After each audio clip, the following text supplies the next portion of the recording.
नाशिकऐवजी शिरूरमधून भुजबळांनी राष्ट्रवादीकडून लढावं अशी मुख्यमंत्र्यांची इच्छा होती अशी सूत्रांची माहिती आहे। भुजबळांनी शिंदेंच्या या मागणीला नकार दिलेला आहे। भाजपचे वरिष्ठ नेते मात्र भुजबळांनी नाशिकमधून लढावं यासाठी आग्रही होते। अखेर रत्नागिरी सिंधुदुर्गच्या तडजोडीबाबत नाशिकची जागा शिंदे गटाला दिल्याची चर्चा आहे। त्यामुळेच भुजबळांकडून आता माघारीची घोषणा करण्यात आल्याची माहिती सूत्रांनी दिलेली आहे। साम टीव्हीवर आताच्या घडीची ही सर्वात मोठी बातमी आपण पाहतो आहे। नाशिकऐवजी शिरूरमधून भुजबळांनी राष्ट्रवादीकडून लढावं अशी मुख्यमंत्र्यांची इच्छा होती अशी सूत्रांची माहिती आहे। सुनील काळे आमचे प्रतिनिधी सध्या फोन लाईनवरून आपल्या सोबत जोडले गेलेले आहेत। सुनील, नाशिकऐवजी भुजबळांनी शिरूरमधून राष्ट्रवादीकडून लढावं अशी मुख्यमंत्र्यांची इच्छा होती असं कळतंय, काय नेमकं प्रकरण?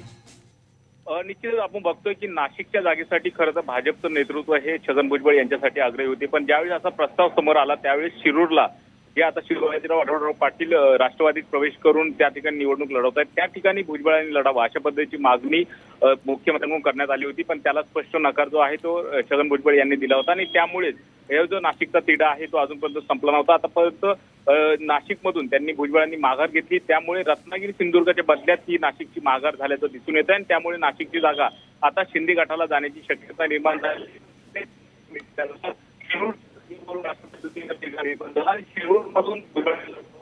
मागणी होती त्याच्यानंतर नाशिकची जागा शिंदे गट सोडायला तयार नसल्याचं आपल्याला पाहायला मिळतंय। निश्चितच धन्यवाद सुनील या सविस्तर माहितीसाठी। शिंदेंच्या मागणीला छगन भुजबळांनी नकार दिला होता अशी देखील माहिती समोर येते। साम टीव्हीवर आताच्या घडीची ही मोठी बातमी आपण पाहतोय। छगन भुजबळांनी शिरूरमधून लढावं अशी मुख्यमंत्र्यांची इच्छा होती असं देखील कळतंय।